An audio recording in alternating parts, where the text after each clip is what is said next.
You have to do it over and over and over and over again. Because it's a new locker room, new faces, and right away they automatically classify you as the thing. Yes. As the valet. That was such a to this day, even though you're retired, it's still such a taboo word for you. It really is. And again, that can be said for just about anything. Yeah. You know, yes, constantly having to prove yourself everywhere you go. Yes. Or okay, in the case of women in the comic book industry or women in the cosplay world or whatever, to equate it to being in independent wrestling, it's basically, okay, I'm doing this not because I'm fake. That's what it is. I'm not here because I'm fake. You know, when women get into comic books or any of those industries, they automatically think she's fake. This isn't real. She doesn't really like all of this shit. She's just doing it because it's the in thing. Whereas, you know, in wrestling, a pretty female gets into wrestling, the automatic thought is, oh, well, she's just here to fuck all the guys. Same thing. Okay? But, you know, in wrestling, the most taboo thing you can say to a girl is, oh, are you a valet or a rat? Whereas if you're a woman getting into the comic book industry or to the cosplay industry, the most taboo thing you can say to them is, oh, so you're fake. Which is like the biggest, one of the other biggest things here that I do have written here. You know, more women are getting... Go ahead. Well, even like when G4 was still around. Yeah. It got to the point towards their last stretch of road where there was, I would say there was more female hosts.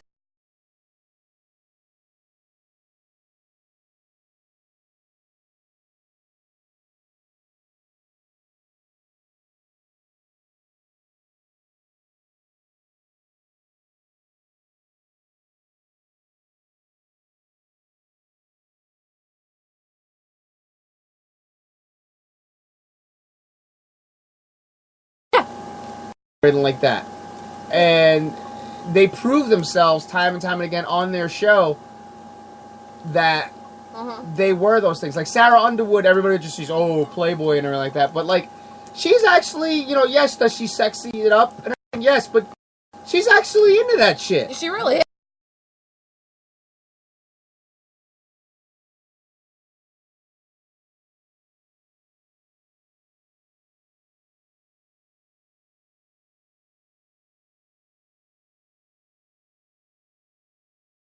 An Iron Man outfit.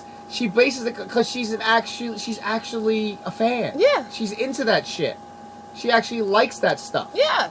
And everything like that. You know, Sasha Banks. Sasha Banks is like, oh, well, she's imitating Eddie Guerrero because that was her idol. Yeah. She didn't idolize. She's like, yes, you know, Trish and all them were the forerunners, but her idol was Eddie Guerrero. The reason why Alexa Bliss also does the comic book character thing is because not just because she's into it, but her idol, her favorite of all time is actually Rey Mysterio Jr. And what did Rey Mysterio Jr. do in a lot of his gimmicks? It was always a superhero motif, especially WrestleManias. WrestleMania every year it turned out to be WrestleMania SummerSlam was like, oh, which superhero is he going to be this time? Yeah. Because that's what he was into. And Alexa Bliss does that because of Rey Mysterio Jr. He used to do it. That's why her outfits are always mimicking a superhero character because her idol, Rey Mysterio Jr., did it. And everything. Yeah. But, like, that's, again, one of the biggest cliches right now is, again, you know, the women's revolution, we're finally admitting, a lot of us are finally admitting to the fact that, yes, we like and we've read comic books for a very long time. We like and are obsessed, oftentimes, with video games. We have been for a very long time. Or, you know, we want to cosplay, and some characters are sexy and some characters are not, and some are gender bending, and we're finally all doing that again. And while some of them, yes, fall into that category, it's unfortunate that all women get lumped into that category of the fact that we're fake. And that bugs the shit out of me. It's like, you guys want us to come forth with our interests and our nerddoms, and we are, and, you know, sometimes, okay, maybe it might be a little bit fake, like there's some fandoms we don't know about, but we want to get into, and then we get chastised for not knowing enough about it, because we're supposed to be such big fans, but no, you're fake. And you used to tell me spectacular stories also of when you worked at the Joker's Child. Oh my god, yeah. I used to work at a comic book shop. Yeah. And first of all, a lot of people didn't think I worked there, which was really great. But when they realized I did work there, my nerd cred often got quizzed a lot to make sure I was actually working there because I liked comics. And these are my other customers, not the people that employed me. You know, they would like toss me like questions and like, okay, when I first started working there, Deadpool was not the thing. Secret Invasion had just happened. His comic wasn't out yet from Secret Invasion. So when people would ask me, who's your favorite comic book character? And the first words out of my mouth would be, well, for a girl, Rogue, but guy-wise, Deadpool. That would floor everybody. Like, really? Deadpool. It's like, yeah. Like, that one would usually floor everyone because he wasn't as known again. Yeah. He was very low-key. He was very second fiddle. Key. He was I wouldn't even call him second fiddle yet. He was he was so underground cult following. Yeah. Or, like, I remember blowing one customer's mind because I had to get his polls for the week. And if Raven's still listening, he's going to pop huge for this one. I was getting his polls for the week, and I noticed that he had a shit ton of Zenescope comics. Zenescope was just starting out at the time.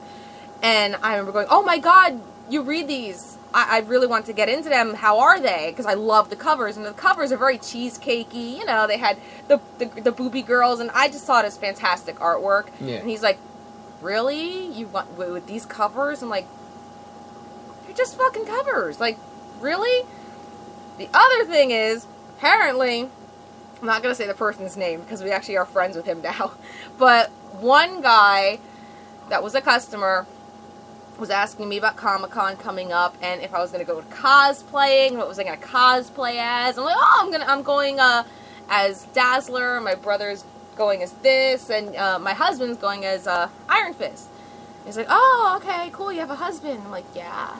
And then he leaves, and my boss goes, you realize that was the nerd way of hitting on you, right? Asking what you're going to cosplay. What? Really?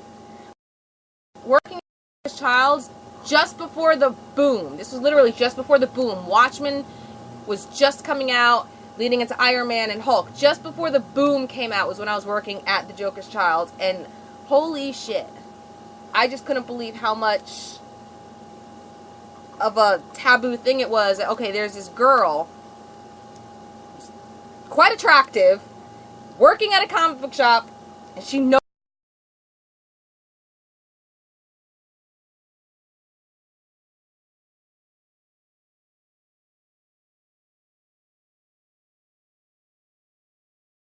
I was like a unicorn.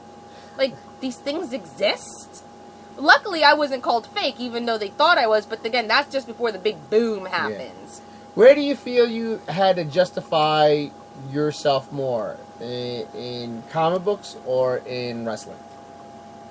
I'd say that's just about equal. Really? Yeah, I would definitely say that's just about equal. Because, you know, when it comes to wrestling, yes, you can prove your athleticism in the ring, that you know your shit and you know what you're doing, but you still have to prove that you're there for the love of wrestling and not just to be with whoever's around you. Whereas, in the nerd world, it's just as equally frustrating because, again, you get based off of your looks, you know, and if you're a relatively attractive girl, you can't possibly be into all of these nerdy things, you know? You should only you're someone's girlfriend. You should only be into Buffy and everything else girly. Yeah, or, oh, so you must like Harley Quinn, or did your boyfriend drag you here? Or, oh, are you shopping here for your husband? Or, I would get that a lot at GameStop. I got that a lot at GameStop. I remember going to GameStop for you, by surprise. I went to a GameStop, and it was I couldn't find it on the shelf, so I'm waiting in the line. I get up to the line, and the cashier goes, oh, are you here to get the new Pokemon? I went, no, I'm here for Gears of War Judgment for the Xbox 360. Can I have it now? And that was it. I was get my game, pay, and go. Like, it's equally frustrating trying to prove yourself in wrestling and in the nerd world. Because, again, in wrestling, if you're a pretty girl, you're not there for the wrestling. You're there just to sleep around. If you're in the nerd world and you're a pretty girl, well, then you were probably pretty all your life. You were probably the one that bullied us. You don't have a nerdy past. You don't really like all these things. It's the same thing. Mm-hmm. It really is. It's just so different. It's what kills me. It just seems like if you're a female, you have to constantly justify. You do. You're like, here's my. It's like you got to carry. Here's my nerd card. Here's my nerd card. Here's my resume of everything nerd that I'm into, and here's my credentials of games that I've played, books that I've read, writers that I know, artists that I like, and characters that are non-female. Yeah, you need a portfolio. Yeah, seriously. You really do. And it's like, I don't mean, I'm not sure how any other woman feels about this. I'm at the point right now where it's like, I don't need to I'm not going to justify myself to you. If you don't fucking believe me, you don't fucking believe me. But, I mean, it really is that.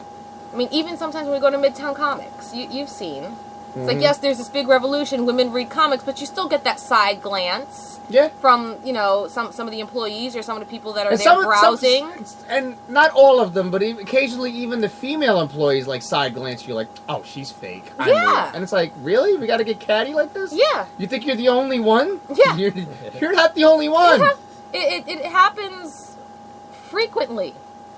And if this is just me as just a regular person, I can only imagine what, you know, some of these other women get. Like I said, the ones that write the video games or the female artists and the female writers, and I can only imagine what they go through. Yeah. You know? But then, of course, there's always the fucking flip side of the coin, like the ones that have to take something onto a totally different level. Like all those writers for that website, the Mary Sue. Yeah. Put a fucking bullet in my head. Everything they do has to have a feminist agenda. It's like, dude, just be you. There's seriously nothing. Just be you. Yeah. Like, not everything is anti-female either. Although sometimes it does seem that way. And the sad part of it is, at the end of the day, it's about the dollar, and it's like they want to. All these corporations want to cover as many markets as they can. So unfortunately, that female, you know, making that feminist style of it, that girly style of the toy, or anything like that, is always going to be there because it's like, oh, we need to cover that market. When in actuality, you don't have to cover the market because the market's already covered. Hi, you're gonna get those sales and everything. Yeah. There's a lot of cat butt on the screen tonight. There really is. Hello. There is a whole lot of cat butt on the screen tonight. Jesus Christ. We have no idea what's going on with the cats tonight. Like, this is just crazy. I mean, this is a subject that can go round and round and round and round. My respect has just climbed up by +5 points. Yay! Where would I put that +5, though? Dexterity? Cunning? Agility. Are you saying I'm clumsy?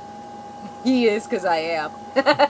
Shark fin! Yes. Shark fin. Alright, unfortunately, Santiago and Will have to leave our show. Thank you guys for listening, though. Thanks for listening. Will, the input that you have put in, I've been reading it all. Thank you so very much. You're awesome. Keep hope alive. I see what I did there. I saw you there. Yes. Santiago, thanks for staying up with us from Chicago. He needs to come to Jersey. Yes. Anyway. Oh, Danielle just noticed my shirt is House Slytherin. She's a fellow Slytherin. See, look at that. Nerd cred. I'm rocking a Harry Potter shirt. No, but a lot of women like Harry Potter.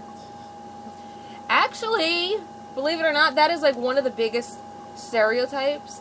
And I've seen it. There are more women Harry Potter fans, I've noticed, than men. It's crazy. Because women read more than men do. Fun fact! Oh, shit. Damien bought books last week. And not the ones with pictures and colors. He wanted to buy books. He bought books. Danielle, you're going to like this. He bought American Gods by Neil Gaiman.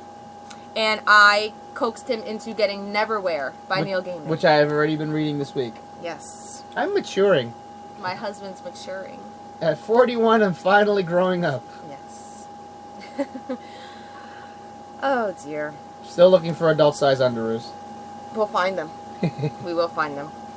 I just saw a wow face go by. Yeah, Danielle's shocked. Yep. Yes. But anyway. Yes. Again. This is like it's sad because it's a vicious cycle, and we could be here repeating everything we've just said. Yeah. Till we're blue in the face, and that's the sad thing. I don't think it's ever gonna change. I mean, it's great that we're seeing it more. If we go to the big screen again, it's great that we're seeing more. Yeah. The protagonist on Thor is a woman. The protagonist in upcoming Hellboy is a woman, and I think it's awesome. I think it's great. Mm-hmm. And it's nice to see Wonder Woman on the screen so far, coming now and everything like that.